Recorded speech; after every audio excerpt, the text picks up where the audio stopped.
So guys, nandito na tayo sa Museum of Selfie. Ayan, nakapasok na tayo. And start na natin itong ating adventure guys. Sobrang excited ako. Nasa elevator na kami guys, papunta dun sa unang spot na pupuntahan namin. Parang perfect timing yung punta namin. Walang masyadong tao ngayon. Or parang wala nga tao, kami lang. So ito yung una nating pupuntahan guys, gift shop. Gift shop? Ano ba yan? So dito tayo sa may mga black like. Ganda ha.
Ito guys, yung parang nasa loob ka ng first class na eroplano. Ayan o.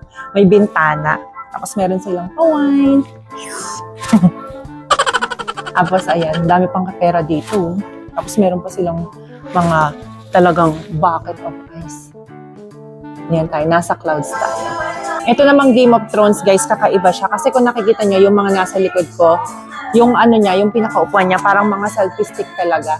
Ayan o, ang dami. Ang lakas ng music. Copyright tayo nito. Ayan. Dito hindi pa ako hindi pa ako nakapag-picture. Gagawin ko din. Ito dito sa na to, dito sa part na to, bawal yung lagay ng sapatos. Aray ko. Ayan. Dito tayo. Yeah! Sarap mag-isip bata. Aray ko. Binato ko sa mukha ng bola. Walang hiya. Since walang tao dito guys, matulog muna tayo. Ang lambot nitong ilalim. Gawin natin unang tong mga natulog.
Tapos na kaming maglibot dito guys sa Museum of Selfie. Hindi naman siya ganun kalakihan, pero napaka-worth it ng bayad kasi yung mga selfie location nila or yung mga booth na ginawa nila talagang parang makatotohanan. And ayun guys, again, itong Selfie Museum, located siya dito sa Daling Promenade. Punta lang kayo dito at again, kami lang yung nandito ngayon. So pumunta kami dito ng Tuesday at kami lang yung nandito. So parang yung whole place, solong-solo namin. Kung nagustuhan nyo itong video na to, please comment down below para alam ko yung mga videos na nagugustuhan nyo. And if you haven't yet, please subscribe to my channel. Maraming salamat again sa panonood and I will see you on my next video. Bye!